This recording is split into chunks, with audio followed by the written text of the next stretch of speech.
Okay, so there we go. Let's get started. Ladies and gentlemen, a formal welcome to Kabbalah and Coffee.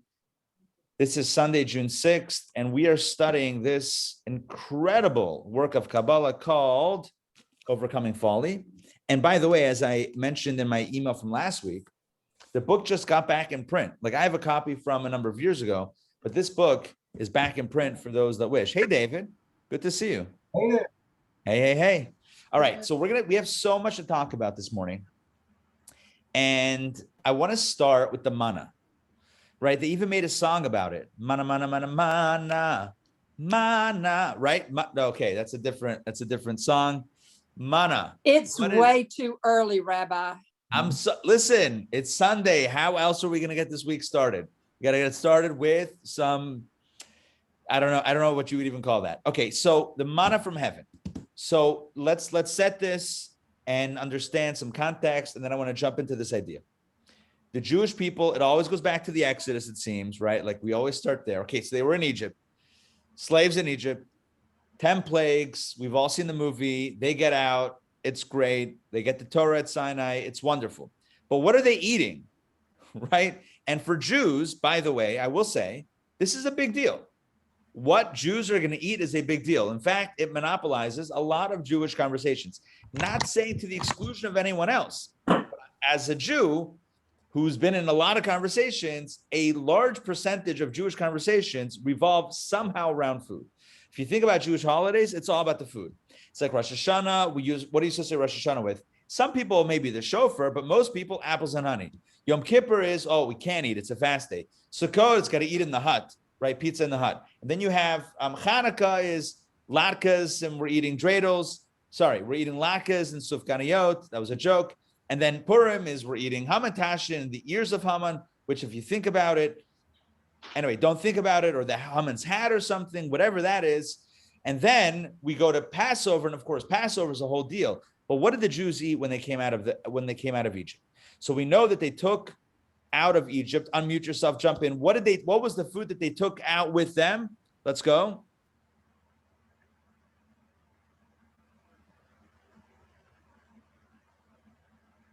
What food did they take? Anybody? Cattle. What else? What food did they take out with them? Okay, I'm going to make it easier. What food baked on their backs as they were leaving Egypt? Matzah. All right, there you go. All right. It's always good to have a clue Sunday mornings. Okay, yeah, the matzah. Remember they did matzah? Well, how long did the matzah last? Not that long.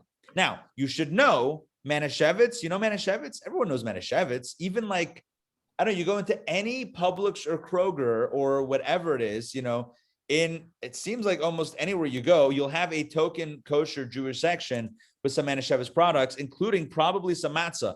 And one of the reasons for this, by the way, Rabbi Manischewitz, who was not Rabbi Manischewitz, it wasn't really his name, but he got like a fake whatever it was. He got some other person's documents. He became Manischewitz, even though his name was something else. Bottom line is, matzah took off at the turn of the 20th century. It's a long time that matzah in boxes have been around, or has been around, and it took off because it stayed for so long. It would last and last and last. Unlike bread, which spoiled after a few days, this stuff kept on going, Energizer Bunny style. Anyway, back to matzah. So the Jews had matzah for a little bit, but they physically ran out of the matzah. So then they turned to Moses. Torah describes this in the book of Exodus, and they said, what are we going to eat? We need to eat. We got a lot of people. What are we going to eat? And at that point, God sends the manna from heaven. Now, what was the manna from heaven? So it's described in Torah in various intriguing ways. It was like, what was it? Like, it was clear like crystal, and it was like coriander seed, and you can bake it, and you can grind it, and you can cook it. And anyway, it's a lot of conflicting descriptions, which leads our sages to note that the manna was the ultimate food. It was like the superfood.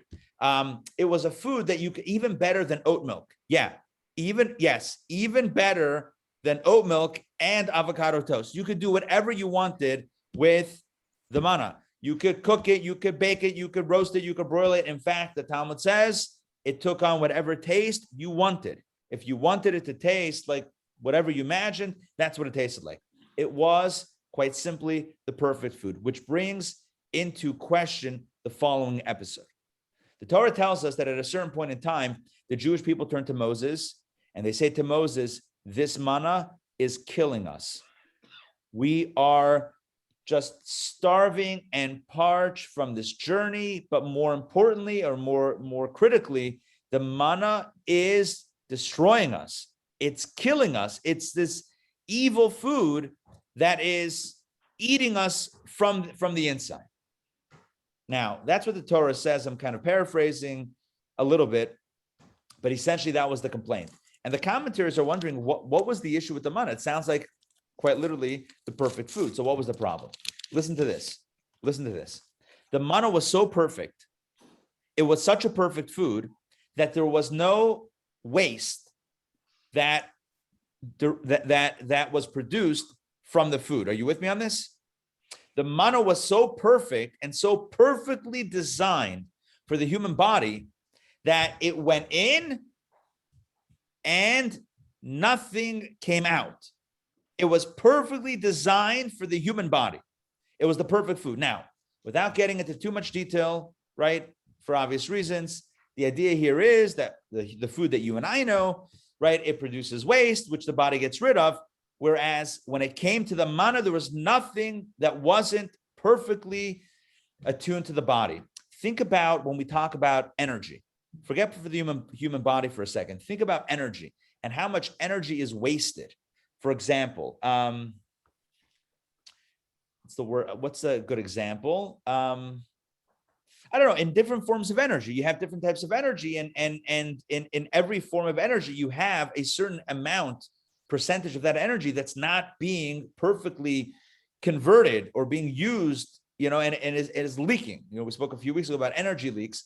It leaks. It's going somewhere else where it shouldn't go, as opposed to completely 100% being captured. It's like, imagine if we were able to, solar panels, right, which is an incredible technology. But imagine if we could capture 100% of the sun's energy that's shining on this earth and convert it 100% into the energy that we need to power our stuff without any degradation. I don't mean degradation in the conventional sense. I mean without any energy leaks.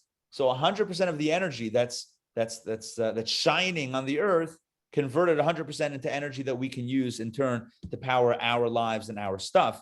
And we wouldn't need any other form of energy. We wouldn't need to dig. We wouldn't need to mine. We wouldn't need to do anything else. That would be it. Just capturing it from the sun that's already shining on planet Earth. In fact, I've seen studies that have shown that sunlight in 30 minutes in the United States could power, if converted 100%, could power 1 year of energy usage in the United States of America. 30 minutes to 1 hour of daylight at any given time across the US could power the whole country for 1 year if it was captured and converted 100% efficiently. But it's not. And we're not there yet, but please God, we'll get there. By the way, I should mention parenthetically, the Rabbi in the 1980s was very much an advocate of developing solar technology, solar power technology, so that there would be less reliance on other forms of energy that are, number one, harmful to the environment, perhaps, and number two, reliant on countries that otherwise we shouldn't need to rely on for energy sources. So without getting into detail on that, this was something the Rebbe pushed for very strongly. And it's like, it's almost, if you want to speak in religious terms, God is giving us these incredible gifts, and it's right here. It's just creating the technology to leverage it and to put it out there. Back to our story. So the manna was 100% efficient food. It was the superfood, but the people were freaking out, for lack of a better term. They were going bananas. They were like, what kind of food is this that you eat? And that's it. And it just disappears into the body. And there's no sign of it, right? There's nothing that comes out. And they were thinking, it's killing us. Our stomachs are going to explode. It's at some point, it's going to blow us up. What kind of food is this that you eat it and there's no waste? And the reason why, and obviously until they were calmed down at some point and told, no, this is by design. It's actually not a curse. It's not cursed food. It's the most blessed food possible. But the reason why the initial reaction is, what is wrong with this stuff, is quite simply because of the human perspective. on unintended consequences. And that is that we know in our experience that no matter how perfect we try to design something, it's not going to be perfect, right? And when I say it's not going to be perfect, what I mean is it's on every level, right? It's not perfectly efficient. It's not perfectly, everything that we do has, everything that has light also has shadow, right? Everything that is desired has also an undesired trait to it, or negative outcome that wasn't intended, but necessarily is just because of the nature of life. So for example, when you, and this is an example that I've used before, and it's a very benign example, but it's still an example. Let me just finish brewing some tea over here, and then I can show you the example, because spoiler alert, it deals with a teacup or a mug, right? So you create a mug. Right here, I have the Intown. Is it like scratched out a little bit? Look at that. Okay. All right. Be gentle as you wash it. So Intown Jewish Academy mug, available on our website, by the way. Anyway, Intown Jewish Academy mug. The inside, right? You want a mug, right? You would think for the inside, because it holds your beverage. It holds the liquid that you're putting inside.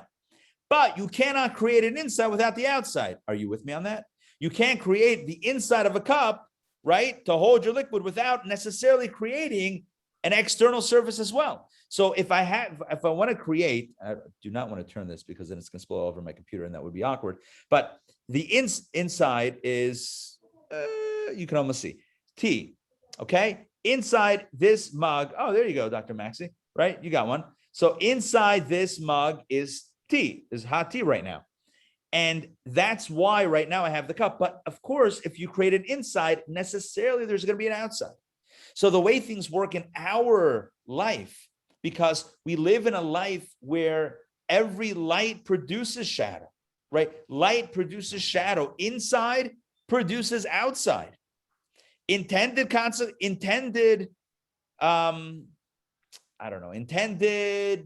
design, right, produces unintended consequences, right? You want this, all right, great. But you know what's going to happen? Something else that you didn't want 100% of the time. Now, how terrible is that going to be? It'll range. I always find it, I don't know, funny, interesting, humorous, naive, whatever, when somebody is very serious in a predictive model. It's like, look, if you look at the numbers, or you look at the figures, of course, this is going to happen.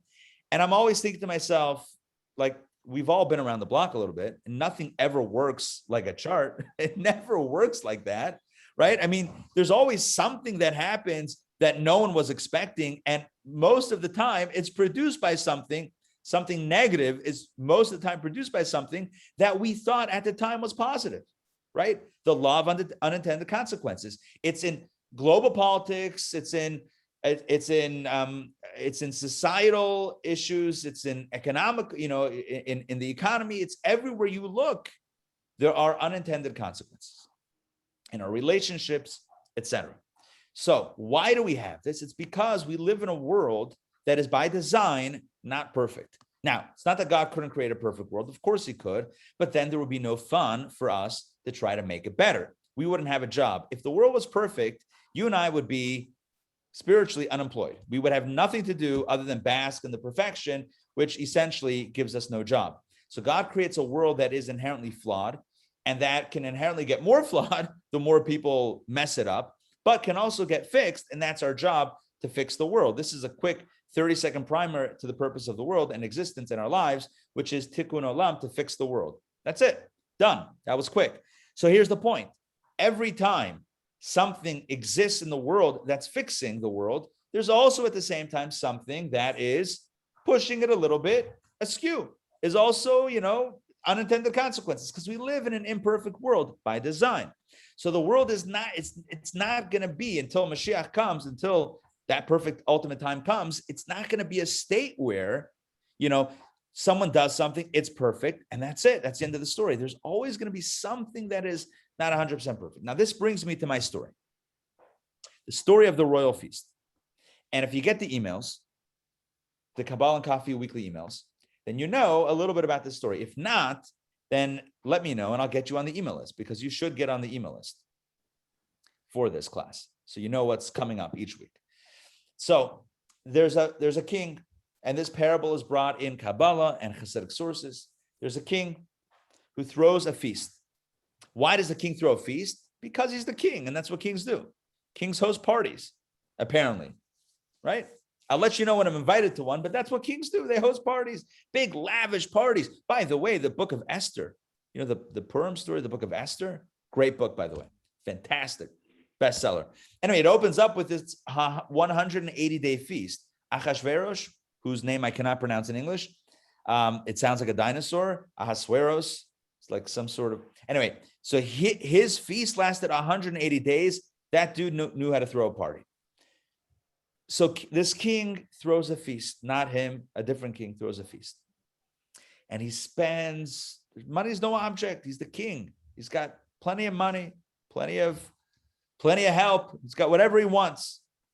And so the king invites his most honored ministers and officers and maybe fellow kings and other noble people. And they're invited to the feast. And it's gewaldic. It's beautiful. It's wonderful. The finest cutlery and crystal and plates. Everything comes up beautiful. Gold, not gold plated, solid gold and crystal, and all the wonderful things come out. And then the food is lavish and it's delicious. It's gourmet. There's a half a dozen chefs, and then the chefs that help the chefs, all this stuff is going on. And then the wine like nobody's business. It's an amazing feast. Do you know, at the end of the day or evening, when the meal's over, I don't want to give too gross of an example, but I'm going to do it anyway. Yeah, at the end of the meal, what happens? There's, leftovers, garbage, whatever. And so they bag it up. I'm using like modern, right? You bag it up and someone takes it out and they throw it in the back in the dumpster. What happens sometimes in a dumpster? You have, animals and critters that are going in there and gnawing at the stuff. All right, that's enough to get the picture.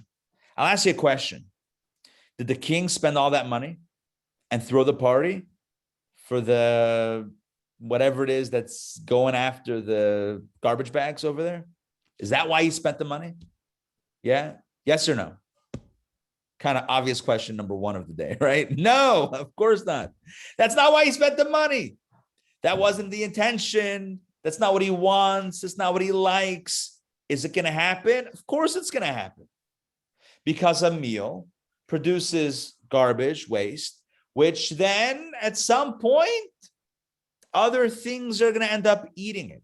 Whether it's in the dumpster in the back, or when that bag is taken and put in the whatever it is in the city dump, right? Whatever. At some point, something's going to get to it. And that's not what the king had in mind. Correct? Yes? Yes. So Kabbalah says, here's the way it works. God directs energy into this world. God throws a party. And the party consists of life and energy and vitality and blessings. Yeah. Ar and chayus. Light and energy from above. Directed by God into this world. God is throwing a feast and giving tremendous blessings. So we have two choices. We can either be the invited guests or the uninvited. We'll just leave it as that. The uninvited. Sounds like a movie. The Uninvited. Coming Friday the 13th. Yeah, we could either be invited guests, sit at the royal table with a place setting and a nap, it's not even a napkin. It's like a cloth thing that you tuck in, whatever, right? Like the whole get up with, somebody serving you, or you and I can choose to get the food the other way. But why would you? If you have a place at the table. They tell a story. I know we're in story within a story territory, which I don't mind. They tell a story about a young boy whose parents buy him a train ticket. Let's make this about a yeshiva in Eastern Europe. Why not? We'll build this out a little bit. Young boy, 12 years old. His parents, he grows up in a shtetl in a small town. There's a little cheder, a little Jewish school, but they don't have a real yeshiva because it's too small of a town. But when the kids get a little bit older, the parents send them off to the big city, to the yeshiva. And so it was that this young boy turned 12, came of age, and his parents say to him, it's time for you to go to the big city, to the yeshiva. So they buy him a train ticket. And now he's being sent on a train by himself for the first time. And his parents give him the ticket. They take him to the station, or maybe he has to make his own way to the station, whatever it is. And there he finds himself on the train. And there he sees a group of boys his age, young boys his age, that are running. He decides to, make some friends and run with them. And before long, they're running between the cars and they're hiding. And maybe they're jumping behind the cars, while it's moving, between the cars. And he's asking them what's going on. And they're basically hiding from the, who goes around? The conductor? Conductors go around, or someone else? Who goes around to check the tickets on a train? It's been a while. No one else. And your conductor goes around? The conductor. There you go, the conductor. The conductor, or the orchestra, the symphony was last night. Now the conductor is doing the train thing. All right. So the conductor is now going through the cars, and these kids are all hiding because, they don't have tickets.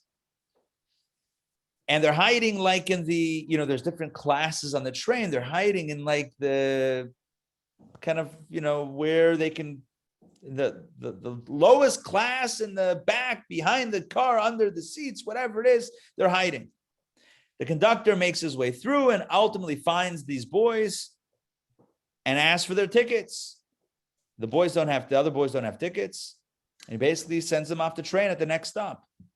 But our hero of the story, he asks to see his ticket, and he produces a ticket.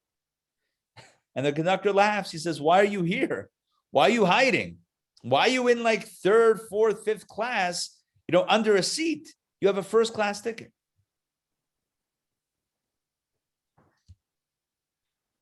This parable is brought in Hasidic texts and mystical texts to bring out a very important lesson in life. You and I have first class tickets. You and I have tickets to the best, ready to go. But what do we do instead of that? Instead, we're dumpster diving sometimes, right? Instead of sitting at the table with I know we got different metaphors here. Instead of sitting and enjoying first class, instead of sitting at the table of the royal feast, instead of all that, what are we doing? Sometimes we're dumpster diving and we're hiding under the seats in third class, right? Maybe we can sneak by without anybody noticing. But why? You have a first class ticket. Might as well enjoy it. What does it mean spiritually? So, as I said before, God is sending energy and life and blessings, infinite blessings into this world. Because God is infinite, so God's potential for blessings is also infinite.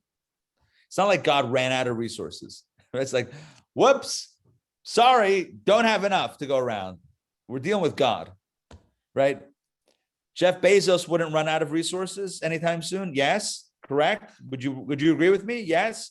God's even more wealthy than Jeff Bezos. I know it's hard to imagine, even more than him and Musk combined. I know it's crazy what I'm saying, but trust me. So what is it? It's that you sit at the table, you sit in first class, and you get what you need. You show up in the right way and you get what you need. What happens is, number one, no one told us we had a ticket. And so we thought, because the world said, if you want to get stuff, you have to go like that to get it, right? You got to go around and you got to hide and you got to cheat and you got to steal and you got to lie. Like the world said, that's how you get stuff. Like the kid on the train for the first time, the other kids tell him, you want to ride on the train? Come with us. And so we thought, that's the way you ride a train. That's the way life goes. And then Kabbalah says, 1 second. Why are you a stowaway? Why are you hiding? You have a first-class ticket. You have the ticket to whatever you want. Why are you going about this journey called life in such a, essentially, a backward way when you can do it like a king at the royal feast? So Kabbalah teaches, we're going to get to it later on in our text, not today, but at some point soon, the notion of where material blessings come from. Everything comes from God, and our job is to make a vessel to contain the blessings, because you can't, if God pours the blessing, it's just, going to go everywhere if there's no container. Our job is to contain the vessel, is to create a vessel to contain the blessing. And then we get it in a straightforward fashion. If the vessel is pure, if the vessel is intact, it can't be, it's got to be a holy vessel, but not that type of holy, right? It can't have a crack in it. So it's got to be an intact vessel, and then it can receive, and it holds the blessings.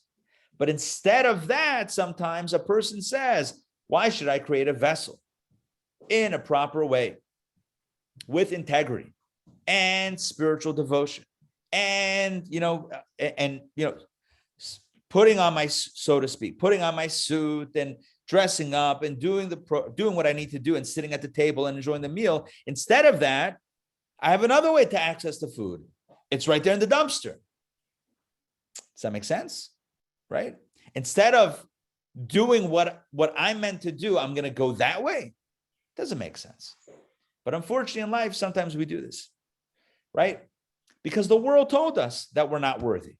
The world said that everything is an accident, a cosmic accident. So no, you don't deserve anything. So might as well, fight for the scraps and fight someone else for the scraps. Because if you don't fight, you're not going to get. If you don't lie, cheat, and steal, then you're going to go poor, the world says, right? If you don't crush someone else, how are you going to be successful? If you don't squash others on the way up, how are you going to climb the corporate ladder? That's what the world says. The world says, whether it says it explicitly or implicitly, the world says, if you want to ride the train, you got it. This is how you have to do it. And Judaism tells us, no, you have a first-class ticket to ride. Judaism tells us you have a seat at the table of the royal banquet. But with every light, there's a shadow. And if someone chooses, they could ride the train in the back. And they could get the food that way. You could. And you know what? Maybe there's more thrill in that. Maybe there's more thrill. Maybe there's more danger. If that's what you're going for, there's more danger. Yes. You feel maybe more alive. But that's no life. That's no life. It's no life. It's not a long-term life. It's not really living. So this is what we're going to talk about today. Today, we're going to talk about intended light and unintended light. Intended blessings and unintended blessings. We'll talk about those things, those blessings that come from the source into spaces that are the intended destinations. And we'll talk about how sometimes the light and energy can go to unintended places. Inherent to this conversation is the realization that you and I have the ability to sit down at the table at the feast, at the royal banquet, And you and I also have the ability to take it in a different way. But number one, it's not nice. It's not nice for us. And number two, it's not sustainable. It's not sustainable. So what's the moral of the story? What are we ultimately getting to? Embrace first class. Embrace your ticket. Embrace your seat at the table. Embrace the trust and faith that God has in you and have that for yourself. Embrace your mission in life. Embrace the fact that you have divine purpose, that your being here is not accidental, that you can do something and must do something that no one in history has ever been able to do, nor will anyone ever be able to do. Embrace your uniqueness, your value, your worth. Live up to God's belief in you. And then the blessings will flow in an organic fashion, in a natural fashion, right? From source to recipient. Is there another way to get energy in life? Sure. But why bother? All right, let's jump into the text. We have a really fantastic, hold on one second. Perfect. Okay, I'm ready to go over here. Any questions or comments thus far? All right, anyway, so one thing before we get into the text, so just making sure I came full circle over here. So getting back to the manna story. So again, there's manna from heaven and the people are complaining, look, what's happening? There's no waste. They didn't realize it's perfectly attuned to their bodies. Why?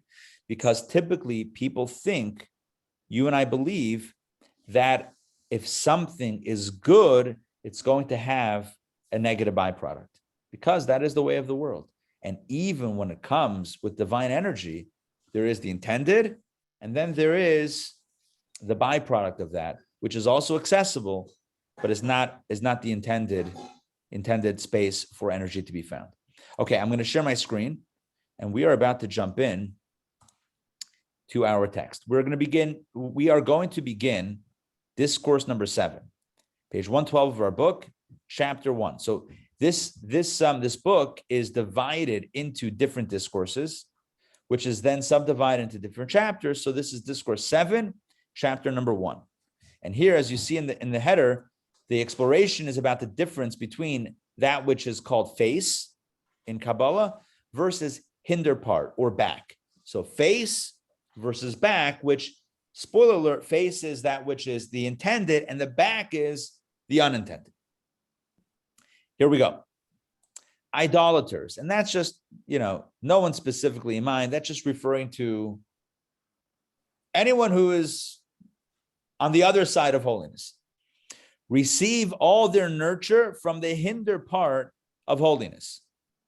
In other words, that which represents the antithesis of God does exist, but the existence is and the sustenance is from the back, so to speak, of holiness. Whereas Israel received their nurture from the inner divine will. We're going to elaborate on this in a moment. Let's just finish the paragraph. The sinner who caused the withdrawal of God's will from himself receives his nurture in the manner that the animals do, and he acquires his portion first from what he elicited into the domain of the Sitra Achra. But this nurture will eventually be terminated. Again, what we're talking about here is exactly what I mentioned before, but he's putting a little bit more, he's concretizing it a drop more. Idolaters, which is the first word of this chapter, is a reference to anything that is unholy. So how does unholiness receive energy from above? If the premise is that God designates where the energy is going to flow, then why would idolaters and that whole negative realm ever receive energy from above? And the answer is because in addition to the light coming down in a straightforward fashion, there is also the unintended consequence, if you will, of the light, which is that the light also leaks into those other areas. There's other ways to access the meal. You can sit at the table or you can access it in some other fashion. right? You can ride the train with a ticket in first class, or you can, hold on to the, climb on and hold on to the top of the train or the back, or hide under a seat, or in a stowaway compartment. There's different ways to do this. So the point is that God created the world for a certain purpose. And the purpose is to be a home for him, to be a home for God. God created the world to be a space where he is comfortable. He didn't create it like that. He created it for it to be that, for us to make it into that. Because if he made it himself, it's a self-made home, which he already has in heaven. God wants us to take this world and fix it and make it nice and make it beautiful and make it conducive to God. So that's what God wants. So when we do that, when we're part of the mission, great. It comes down, the light and energy resources essentially come down in a straightforward fashion. When we're not on board, so then there's also an element of energy and life vitality. It's not like person disappears, poofs out of existence immediately, but the nurture, the energy is coming from the side, coming from the back, coming not directly, but indirectly. And he says the same thing is true with the person who is misdirecting their own energy. And that's what he says, somebody who's causing the withdrawal of God's will from himself. God has a certain mission, a certain vision for us. So when we pull away from that, we're taking our soul, our personal divine energy, which is our soul, our spiritual battery pack, and moving it into a negative place, an unintended place. So at that point, we get the nurture in the same way that other creatures do. And animals here is very specific. And it's the example, why I gave the example before about the dumpster. Again, animals, you and I could think of animals, the ones that we have as pets, or we could think of animals in the context of rodents, etc. And I'm not going to get more specific than that, right? So just like an animal might eat of the royal feast by jumping into the garbage dump, when we misdirect energy, the energy is going into a dark place. So yeah, it's the same energy, but it's going now into a dark place, and we can get from there. But do we really want that? Is that really what we're looking for? Is that really what life is?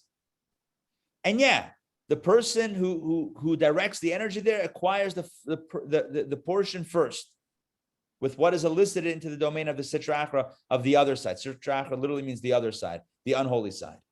But this nurture will eventually be terminated. That is the reality of life. The reality is that it's not a sustainable situation. On the train, at some point, the stowaways will be found and kicked off the train, and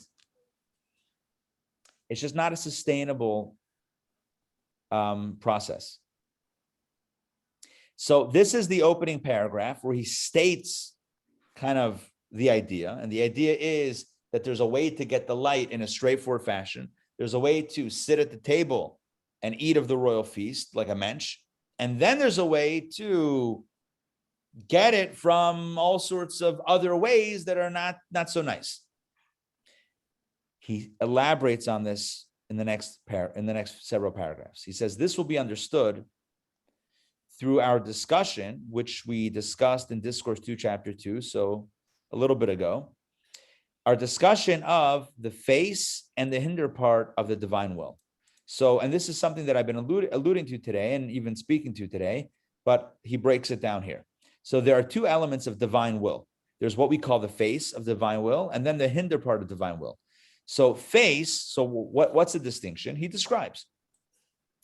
Face describes the inner will and true desire that God wishes, meaning everything of the realm of holiness. So face is a euphemism. Face is a phrase that connotes that which is wanted, that which is desired, that which is loved, that which is valued. Face means what you want. In the context of God, it's what God wants. But the sitra achra, the Sitra Achra, the other side, the dark side, receives only from the hinder part. What is the hinder part? We know what face is. Face is the realm that God wants. What is the hinder part? Meaning that he does not desire it. But on the contrary, it is the abomination to God that he despises and grants its nurture reluctantly, like one who casts over his shoulder. So hinder part indicates that which is not desired directly, but that which is the realm of the reluctant. I don't want it, but I have to have it. Or not I have to have it, but it's going to happen whether I like it or not. For example, the cup, the example that I've used many times before, I want the inside of the cup to hold my the beverage inside, but reluctantly, there's an outside. Light produces shadow. A royal feast reluctantly produces mounds and mounds and bags of garbage, right? That's the way it works. That which you want always comes along with that which you don't want. Why? Because that's the nature of the world that God created. Could God have created a world of perfection? Sure. You want to jump up? Could God have created a world of perfection where there's only perfection? Absolutely. Can I say hi to Reeves? Reva, say hi. There you go. Could God have created? Hi, Reeves. Hey, could God have created a perfect world? Could God have created a world in which there's no waste, there's no garbage, there's no unintended, there's no other side? Of course. But I'm not God. That's not what God created. What God did create was a realm in which there is light and shadow, in which there's a feast and garbage, in which there's the face and the hinder part. That's the way it works in the world that we live in. The world that we live in, there are unintended consequences. Now, it's hard to say with regard to God that it's completely unintended, right? Because that would make it sound like it's an accident. It's not an accident, but it's still unintended. And one way to explain this, just very simply, and this is always probably the easiest way to explain it, is by understanding the nature of free choice, right? So if God wants us to freely choose him, right, in this cosmic relationship between us and him, if God wants us to choose, there has to be another choice. If there's only two parties, there's not much of a choice. But once you have another option, now it's a choice. Now God says, all right, so do you choose me or do you choose, right? It's the morning. Do we choose to spend 10 minutes in meditation and prayer to God or 10 minutes worshiping Facebook and Instagram and TikTok? That's our choice. We have free choice, right? By the way, I'm not knocking these things. They could be wonderful in their own way. But it's a choice that we have now, right? Because the world has all this plurality, because there's so many other things that we can do, whether they're good or neutral or, God forbid, evil, there's so much choice. So now us choosing God is significant and meaningful. In order for any choice to be meaningful, you have to have an opposing possibility. So God reluctantly, so to speak, has the shadow realm, creates a shadow realm, not because he wants us to engage in it, but because he wants us to engage with him, having chosen him from the other undesirable choice. So it has to look desirable also, but ultimately from God's perspective be undesirable, and hopefully from our perspective also be undesirable. That's what we mean when we talk about God's face versus the hinder part. There's what God wants, and then there's what God doesn't want, but almost needs in order to get what he wants. Does that make sense? So it's like you have to create the opposite, the negative, the dark, in order for there to be meaningful light and positivity and goodness and relationship with God, etc. So you have to have, again, somebody said, you have to. God couldn't have figured out another way. Trust me, I'm with you on that question. Yes. God could have created a different paradigm where choice of one without anything else is also meaningful, because it's a completely different type of reality in which uniform choice and singularity is somehow meaningful. Sure. Try to bend our minds around that. Could it be possibly? Yeah, I can't put anything past God, right? Sure. But based on the rules of this reality that he created, the way it works is, if you want to have any meaningful choice, there has to be a possible other option. Otherwise, there's no meaning in the choice.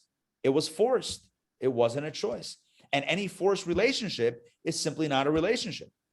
And this is a fundamental idea in Kabbalah. If a relationship is forced, it ceases to be a relationship. I don't know what else you call.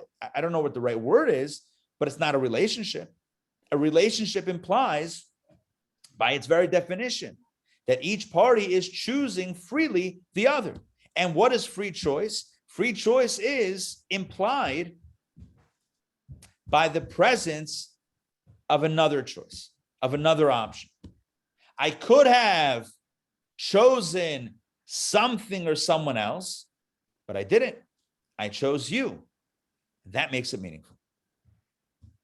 Adam and Eve. There wasn't much variety. There wasn't much other choice. It's interesting because at a wedding, at a Jewish wedding, there's something called the Sheva Brachot, the 7 blessings.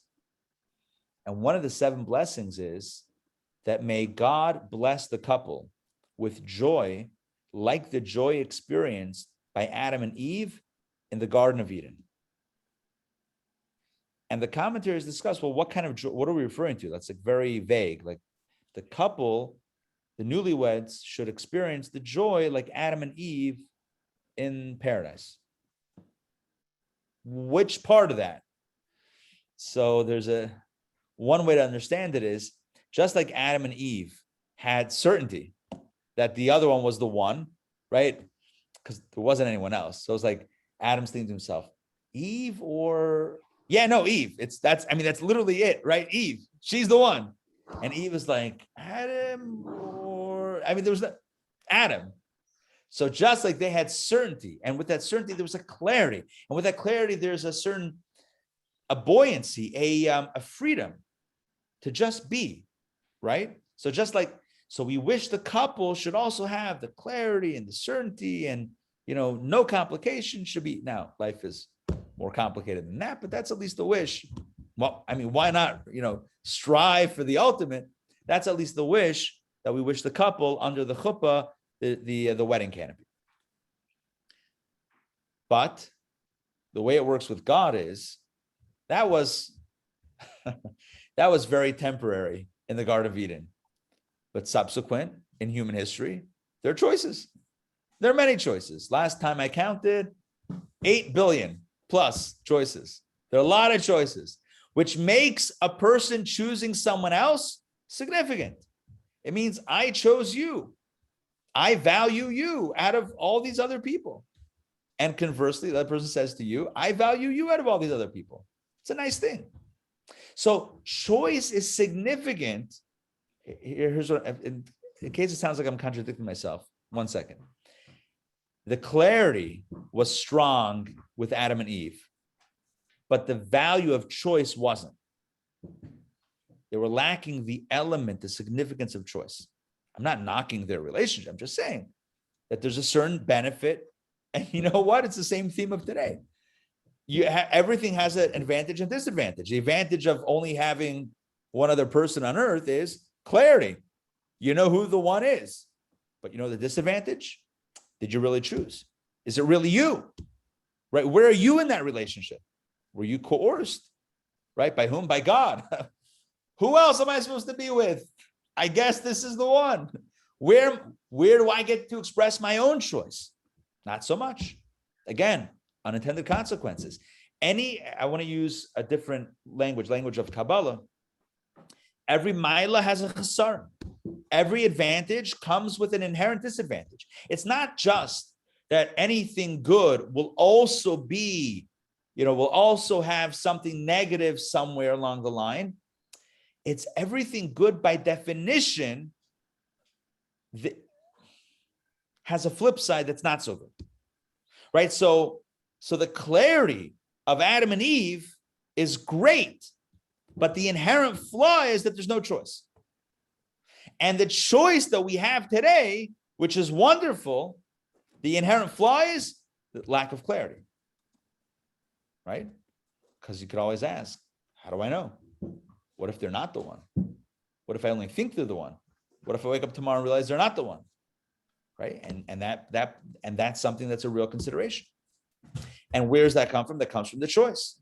So the way it works in life is we always have one side and the other side, and it's not extrinsic, it's really intrinsic. Intrinsic to light is shadow. Intrinsic to inside is outside. Intrinsic to desired is the opposite. But let's get back to God for a second. So God creates the world. Yeah, Yaakov, go, jump in. That flip side, that's very interesting to try to figure out what it exactly is, because it seems like there's really, maybe with the Torah, there's solid truth, but there seems to be a exact opposite truth for every truth. Yes, exactly. So it seems like it's not only the dark side, but it's a confusing side, because what exactly is that? Yeah, that's life being real. That's God creating a world that's not so simple. It can't be reduced to like, yeah, obviously this is the right way to go. This is what I need to do. Life is much more complicated than that by design, so that we work for it and that our choices are meaningful. There's significance in our action, and we have a day job. Otherwise, we would literally have, if spirituality for us was as simple as Adam saying, oh, hey, there's Eve. I guess we're meant to be together. If that was as simple, oh, God, sure. What other option is there? Sure, there's God. If it was so easy, it would lack significance. It would gain clarity. Might feel really good. That's for some point, but it wouldn't have that. It wouldn't have the magic of discovery and effort and achievement and accomplishment. There's a reason why people do crossword puzzles. Imagine if the New York Times published a crossword puzzle with everything filled in. Oh, you want to know the words? Here they are. You're looking for the words? Here you go. And you're like, no, I wanted to figure it out. But why? I mean, don't you want to get to the solution? Here you go. If you want the solution, it's literally here. When you're flying on a plane and you open up the in-flight magazine, right? And somebody's done it before you, and the plane crew didn't switch it out because, like, who's looking on page 88 on each thing in each in-flight magazine? Because right, and you're like, oh, no one ever said, oh, cool, all the words. I was looking for words. All the words are filled in. Fantastic. We don't want solutions. We want the thrill of the activity. As human beings, that's what we love. Could there have been another reality that God created where the pleasure would come in basking in the results that were already done for us? Sure. I guess we'll call that heaven and angels. They're not creating anything. They're basking in a set paradise that's already made for them. And that works for angels. But then God kept on pushing the envelope and created us in a world where life is not so easy, in which to solve even as simple as the crossword puzzle, it requires some effort. But you know what? There's a thrill in that.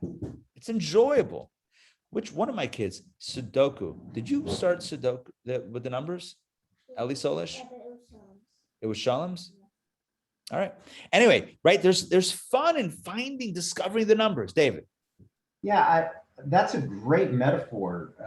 But what is the part of us, maybe not with crossword puzzles, but the part of us with life that does want to skip ahead to the end, even at the cost of losing, the juice of life? There is a part in all of us that what is that called? There's a part of us that the angel in us, or the paradise, the Garden of Eden part of us that was like, it was so much easier when it was all done for us, when it was all clear and all easy and all done and all fixed and all finished and all wrapped up in a bow. I don't want to do any work. Just make it easy. So it's a There is laziness, 100%. like a 100%. spiritual laziness. Is what I don't even, yes, but I wouldn't, but that has a bit of a negative connotation. I don't even think that it's ultimately stemming from, yes, it can manifest in an unhealthy way, but I believe that at its core, there's a piece of it is, it's almost, I know I'm interrupting my sentence. It says in Kabbalah that the soul is conflicted. And we've discussed this many times, right? The soul, every soul is conflicted because on the one hand, it appreciates the work that it needs to do down here. On the other hand, all it would love to do is just go back up.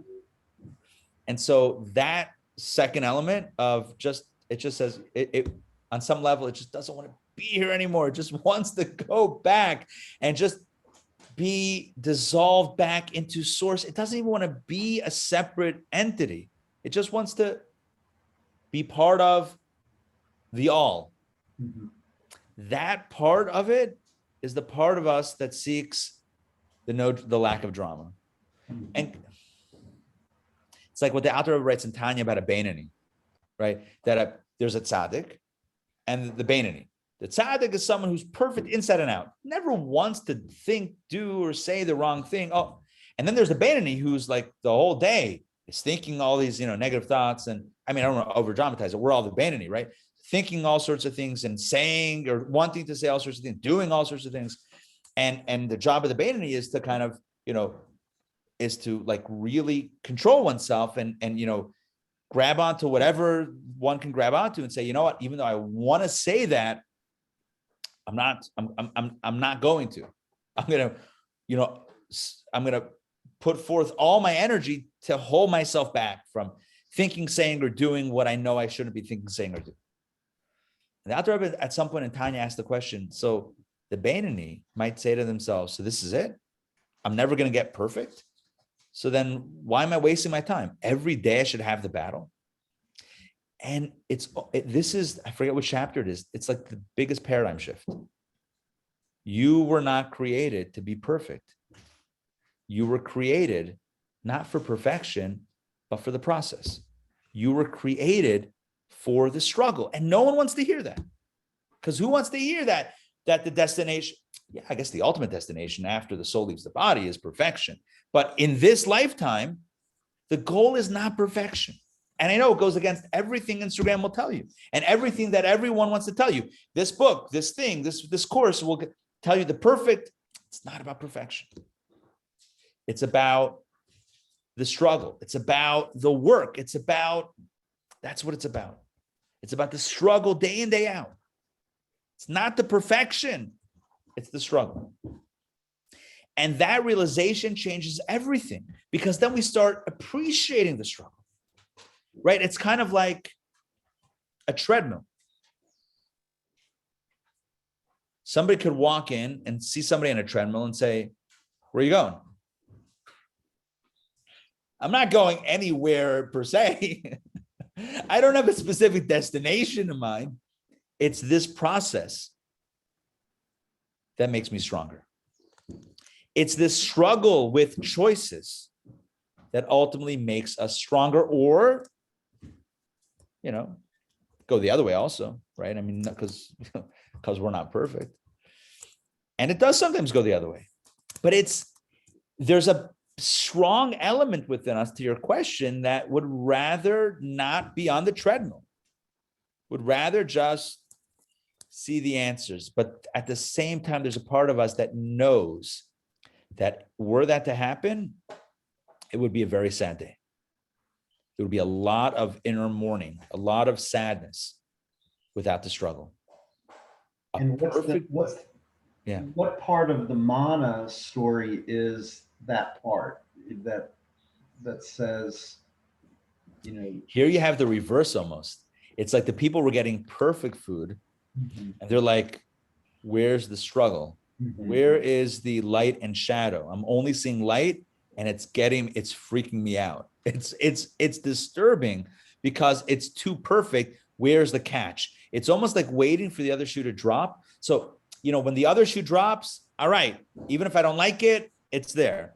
It's like Dr. Tursky, he passed away recently. Dr. Abraham Tursky, Hasidic rabbi and psychiatrist, and he started the Gateway Rehabilitation Institute.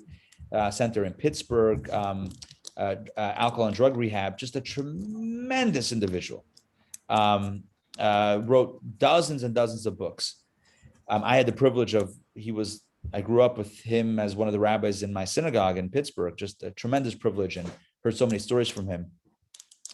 And why do I tell this? Why do I say this? Oh man, did I forget what I was saying? What was I saying?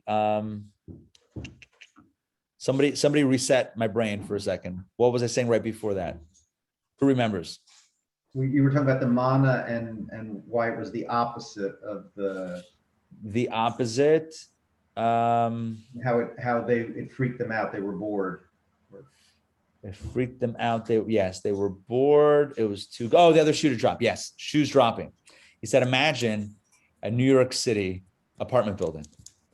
Yeah, and paper thin walls and ceilings and everything. You could hear everything. Fellow is lying down, trying to fall asleep. It's 1 a.m., having trouble sleeping. He hears the upstairs neighbor, he could tell by the walk, come into the apartment building. Apartment door opens up, slams closed, up the stairs. Yeah, if you've ever lived in a New York, I mean, I've been there before. So the guy's climbing up, hits the floor, goes up the next flight of stairs to the floor above. Here's the keys jingling.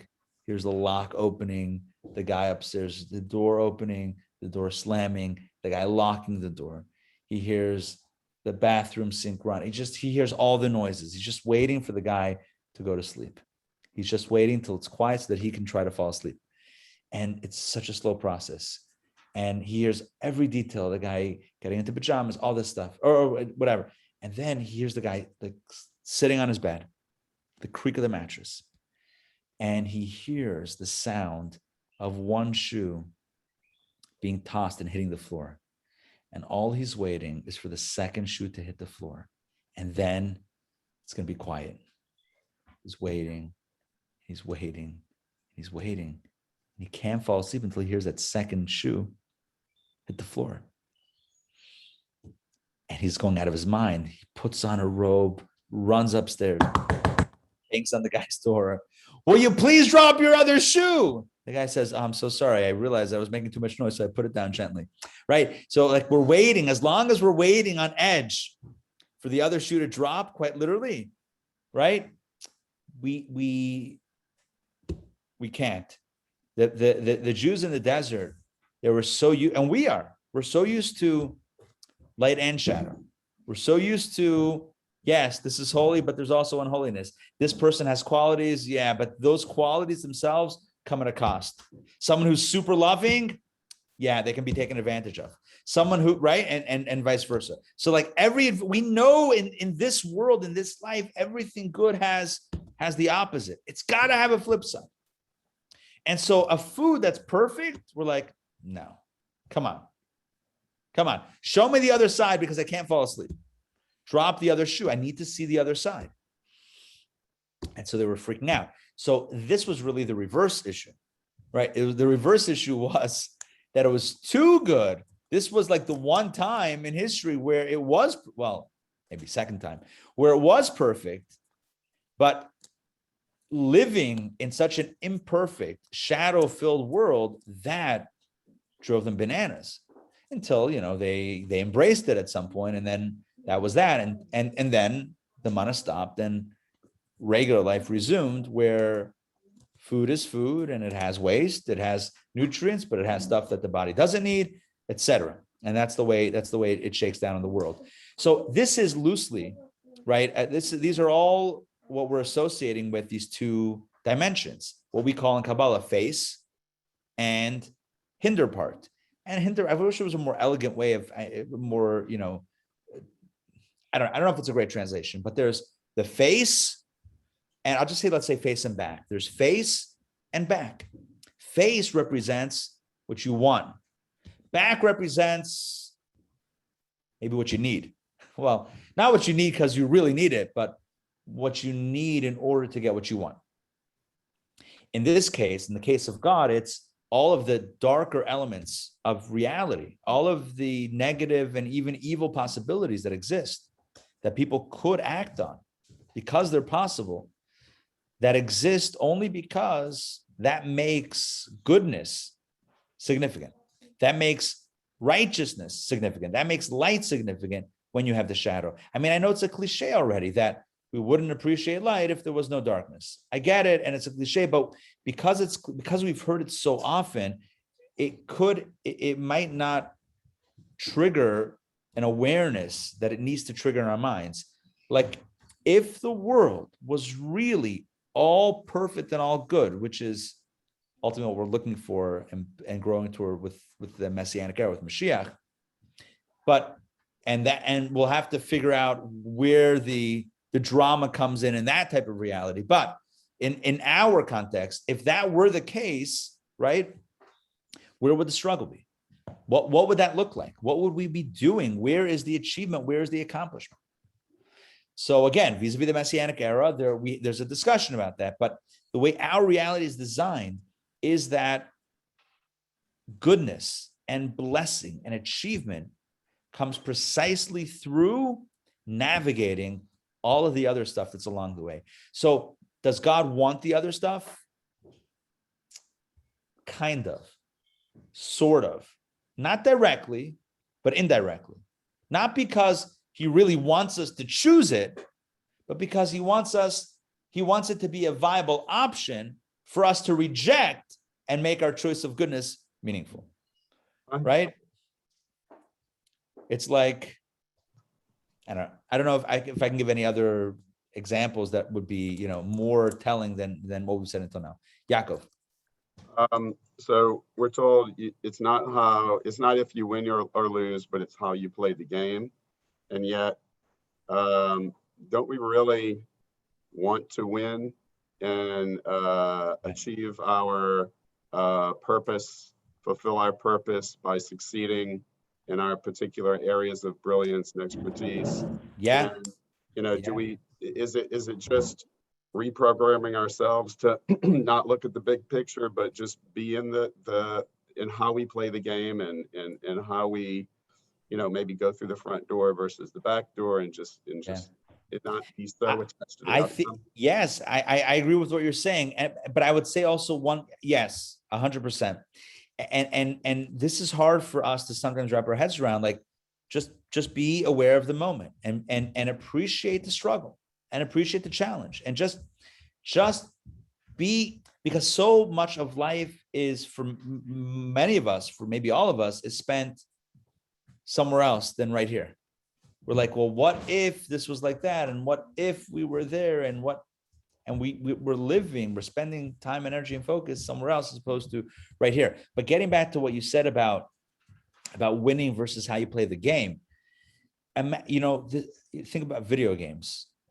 There's a whole genre of cheat codes or whatever it is, where you can win a video game through these cheats. The question is, if you're able to, in a very complex video game, if you're able to press one button and the game is over, you won. And your character is at the end, woo, we won. Does that feel good? Now, if the cheat code was the product of a lot of searching online and trying to figure out exactly how to put in the cheat code, then you might have the thrill of hacking the system. But if it's just as simple as, hitting one button, and it's like an obvious button in the game, it's like you can either play the game or hit this button and the game is over.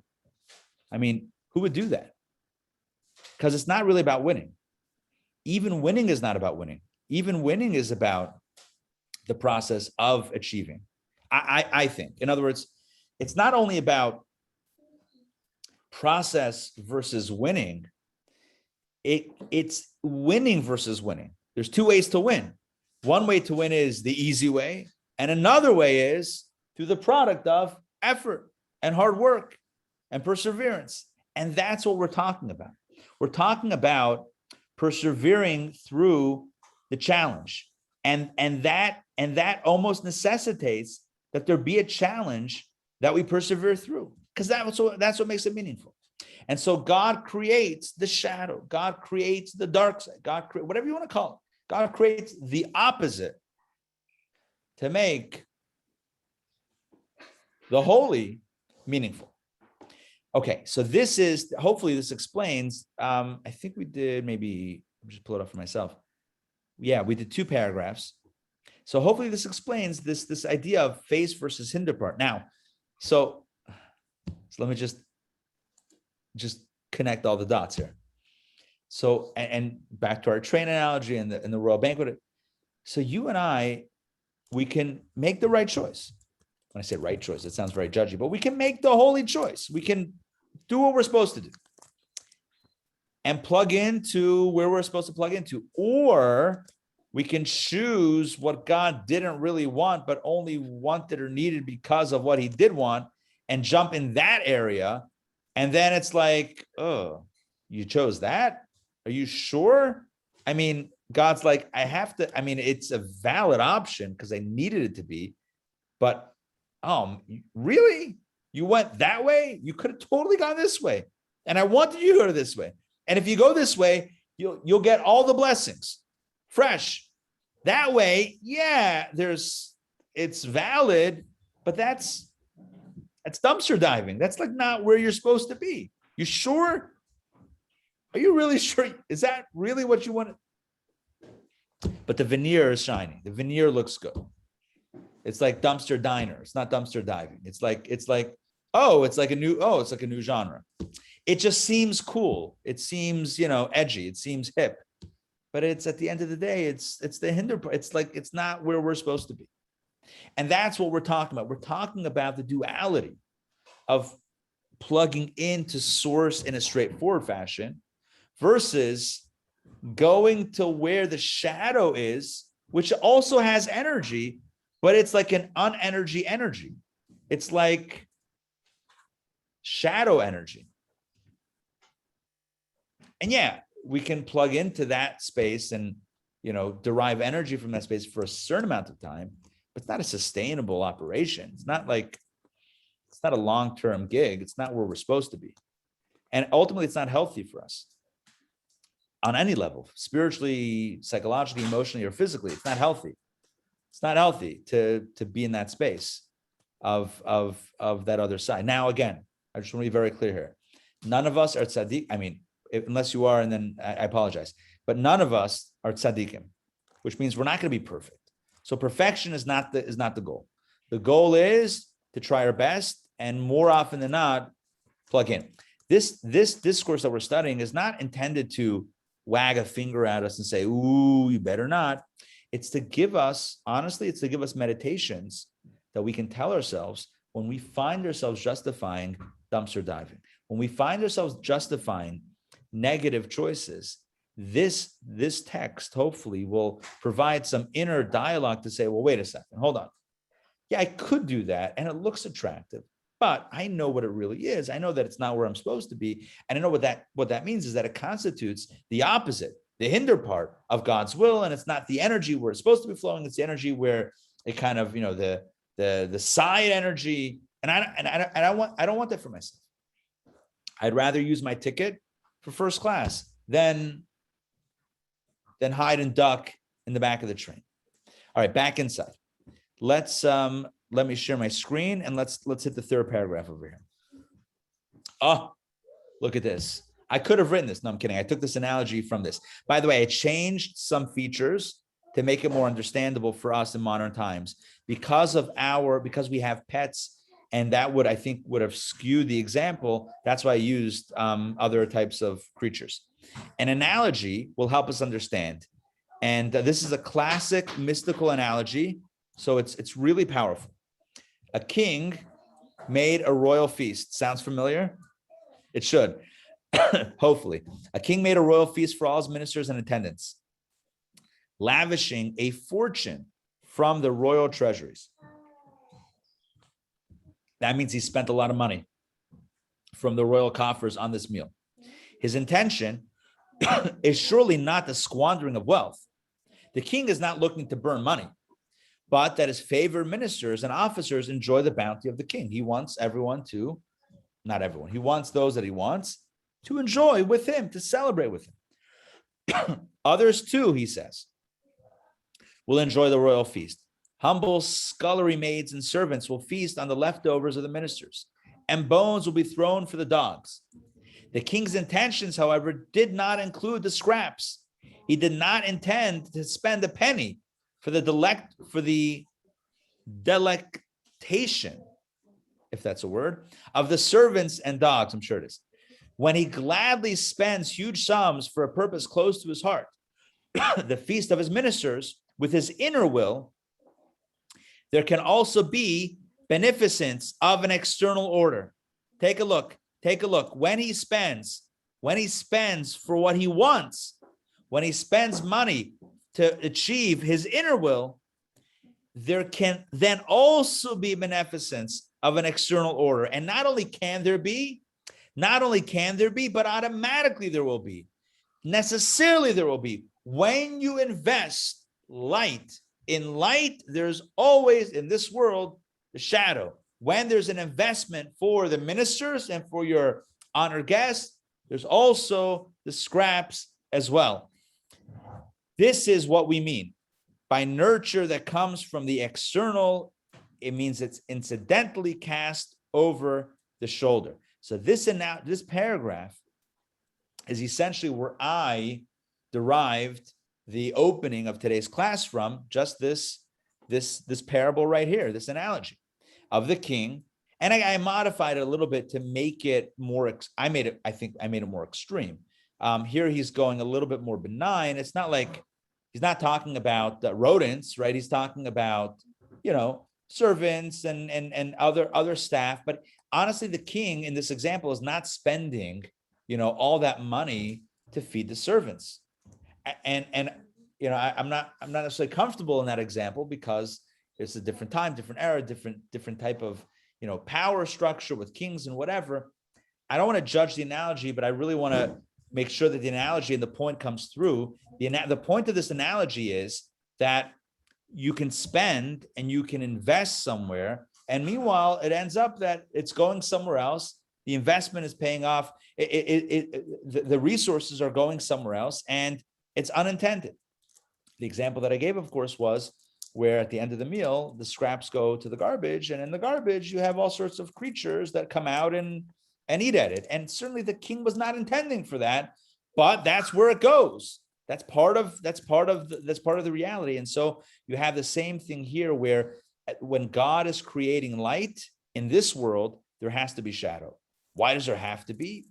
Can't force God into anything. Don't worry, I'm not trying to twist God's arm. I'm just saying that the way things exist, with the desire for choice, the desire for multiple choices. So you have an investment in this place, but you also have an investment begrudging, over the shoulder, from the back, beneficence, but there is some sort of giving of energy to that realm as well. Okay, so that concludes chapter 1. Let's continue with chapter 2, because here we get into the parallel. Okay, so here we go. The parallel on high can be understood. The inwardness of the divine will radiates to Israel alone. Now, I know he's mentioning Israel, but this, of course, refers to any of God's creatures that are fulfilling what God wants, whether it's a Jew and the 613 commandments, or whether it's anybody in the world with the 7 Noahide laws. Anyone who's on Team God and making the world a better place, this would fit into this. So the inwardness of the divine will radiates to Israel alone, as it is written, may God let his countenance shine upon you, stressing upon you. This is affected, again, for the Jew, through eliciting the divine will that illuminates only through Torah and Mitzvot. Fundamentally, the wisdom of Torah flows from the inwardness of the divine will. All this is fancy language to say that Torah constitutes what God wants. Torah and Mitzvot constitute what God wants. For ultimately, the nature of Torah is the wisdom of how to elicit the essence of the blessed infinite light, the encompassing light, which is the divine will, from a state of concealment to revelation in the created worlds. So let's explain, because honestly, this paragraph really could use a session for itself, but I want to start this, and then next week we're going to pick it up with this idea. So, but let's begin this explanation. I mentioned before that why does God create the world? God wants a home on earth. And what does that mean, actually? It means that God wants a space that is conducive to his reality, God wants that on earth. But God doesn't create it like that, because then there would be no work on our side. So God says, I'm putting you in a dark world, make it shine. And what does it mean to make it shine? It means to reveal the truth of what's underlying the world and the energy that's here. In other words, reveal the truth that ein od milvado, there's nothing else besides for God. But along the way, we encounter all sorts of other messages. We encounter all sorts of other shadows, all sorts of other things. Torah and mitzvot stand and declare, no, this world is God's. This world is holy. This world is divine. This world is precious.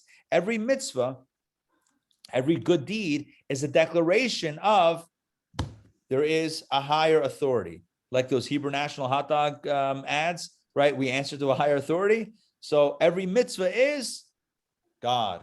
Every mitzvah, think about a relationship. I think that's a good analogy, a good parable. So a relationship, right? Every act of affirmation of the other is an act of affirming the love for the other, right? So every time we do something for the other, what it says is, I choose you, right? Every flower or a bouquet that we buy for the other, every meal that we cook for the other, every sweet note that we send to the other, every nice, kind word that we say to the other, whether it's a romantic relationship or any other relationship that we have in our lives, everything that we do or say or project toward the other that is kind, nice, sweet, loving, whatever, affirms the choice of that person in that relationship. I choose you. I value you. I love you. I appreciate you. I respect you. So every action affirms that. That's what a mitzvah is. Every mitzvah is an act of affirmation of our relationship with God. Every mitzvah says, God, I choose you. God, I want you. God, I value you. God, I respect you. I revere you. I appreciate you, etc., etc., etc. Every mitzvah is that declaration. And by the way, every mitzvah says, I choose you over all that other stuff that I could have done. Right? Could have done all that other stuff, but you know what? Right now, I'm choosing you. I'm choosing you. So yeah, the world told me that if I want, I could do this and that and the other to get ahead or to get what I want. But you know what? You told me not to. So I'm going to choose your way. I'm going to choose you. I'm going to, do business ethically. I'm going to be a mensch. I'm going to treat someone else kindly with respect, even when the world says, oh, that person, or a society says, that person, you don't have to treat with respect. But God, you told me that everyone is created in the divine image. I'm still going to treat that person with respect. That's a mitzvah, right? It's one of the biggest mitzvahs, to treat another person with respect and dignity and honor and love. Love your fellows yourself, which is a very general mitzvah that includes lots of different specific mitzvot. So when we treat someone else like that, even though a particular society might say, oh, that person, you don't have to worry about them. When we do so, we're choosing God and the other person, yes, but we're also choosing God because God told me to value the other person. So I could have gone a different way, but I went this way. So every mitzvah is an affirmation of God, of that relationship, of God's truth, of God's reality, of God's role in my life, of how dear God is to me. That's what every mitzvah is. Every mitzvah is a declaration, yes, God is real to me and we are in a relationship. As the kids would say back in the day, we're going steady. I'm with God. I'm taken. I'm with God. Yeah, we're not going to be perfect. A tzaddik is perfect. It's going to be complicated with us. But every mitzvah we do is that affirmation. Every mitzvah is saying, yes, I choose God. And that is really important. That's really important because the reality is that we could very easily choose the opposite. It's very easy and it's very tempting sometimes to choose the opposite. You know what? God, I love you, but I got all this other stuff that's really calling my attention. It's really getting me excited. So you know what? I'm checking out for a bit. See you later, maybe, right? Catch you on the flip side. And that's a real temptation, right? Obviously, I'm speaking in super broad and general terms, but it's a real temptation. It's a real reality. It's a real challenge. That's the challenge of life. Where we're going with this, and it's going to be so beautiful. I don't want to say too much because I want to really focus on it next week. He's going to talk about the significance of positive mitzvot and negative mitzvot. The difference between a mitzvah that tells us to do something versus a mitzvah that is don't do something. And he's going to liken it to a relationship, where there are things that we do to build a relationship and declare one's love or respect or choice of the other. And then there are things that we should avoid doing because doing those things would necessarily be pulling us away from this relationship into a different space, into a different domain. And we were trying to avoid pulling ourselves or choosing a different space that is frankly a distraction, if not worse. All right. So in conclusion, because we're right at the time, and we have a ton to get to next week, and we'll get to it. But in conclusion, to try to bring the themes together. Today we spoke about unintended consequences, which, as we discovered today, are actually intended. God intended for the unintended, because that's the structure of this world that we live in. The world is not perfect by design. It was perfectly designed to be imperfect. That's not a mistake. It's not a flaw. It's a feature. The feature of this world is where there's light, there's shadow. Where there's inside, there's outside. Where there's front, there's back. You cannot have a front without a back. It's not possible. Anything that has a front automatically has a back.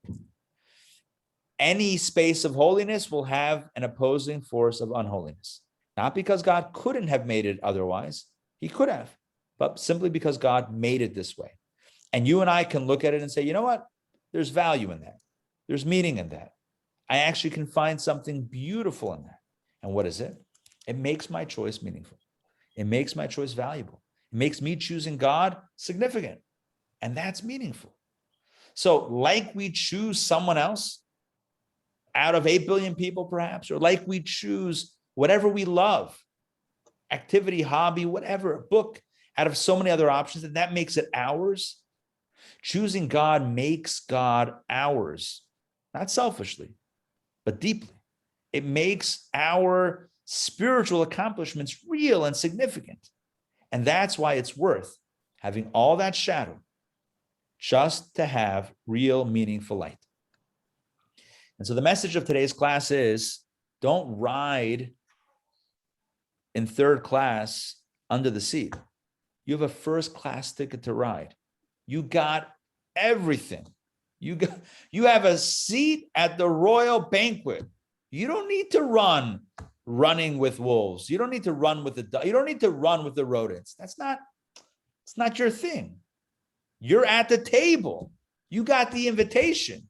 You got the Evite, right? Or the paperless post, whatever the kids are using today, right? You got the invitation.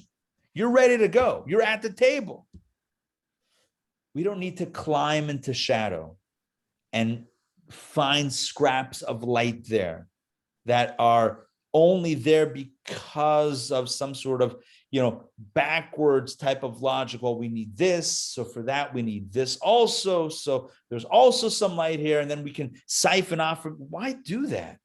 If we can just go to where the light is.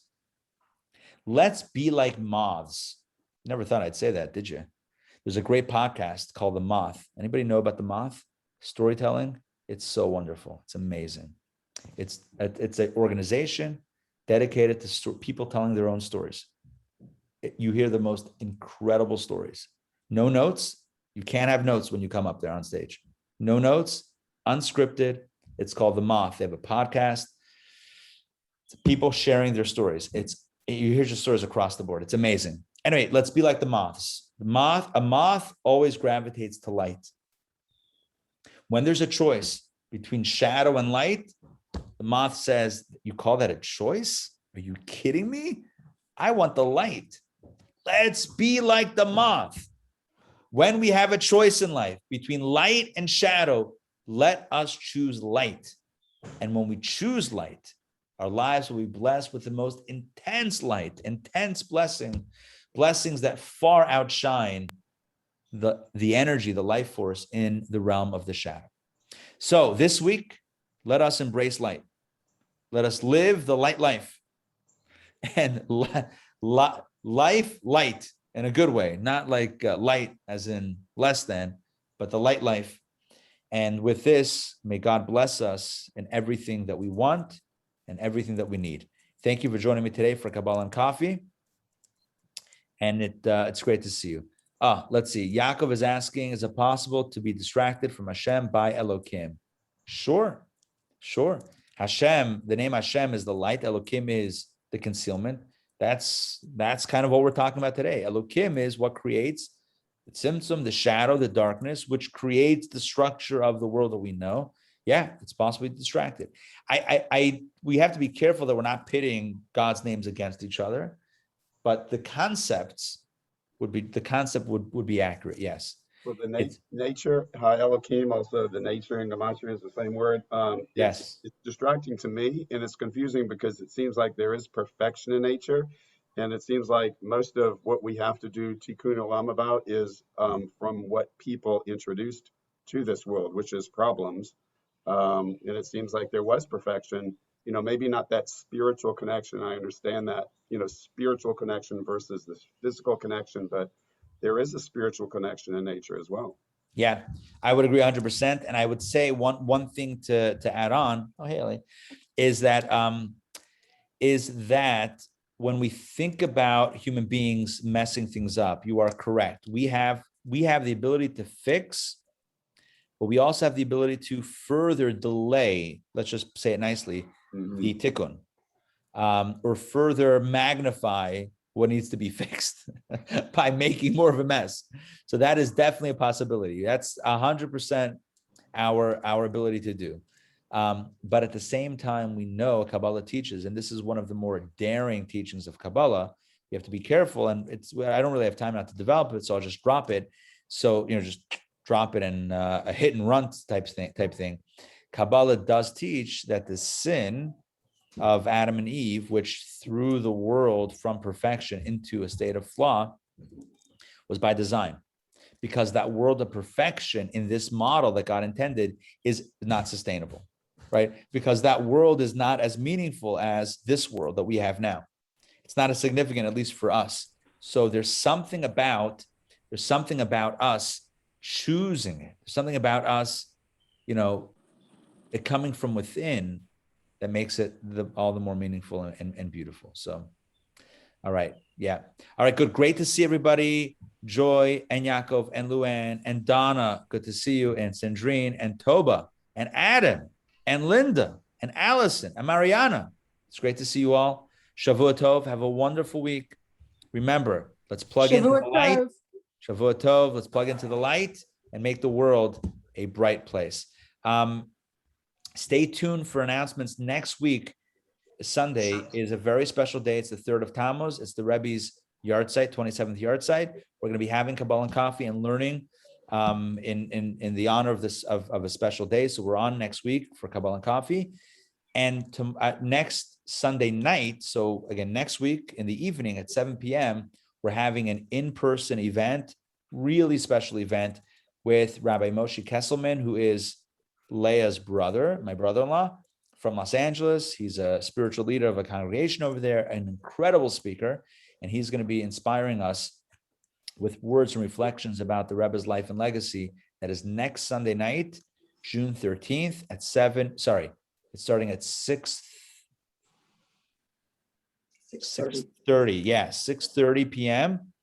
Yes, 6:30 p.m. with a reception. We have a wine and dessert reception. And then the program starts at 7. We have some brand new, a beautiful video that we're going to play for the first time. It's really going to be an incredible program. And followed by a Farbrengen for those that wish to stay late into the night. We even have an optional Farbrengen afterwards as well. All right. Thank you all for being here. Thank you all for being part of it.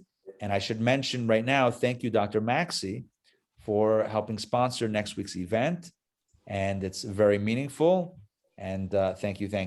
So, and it's open, no cost to the community. We're doing it live and in person. Stay tuned for streaming option. I'm working on making that happen. All right.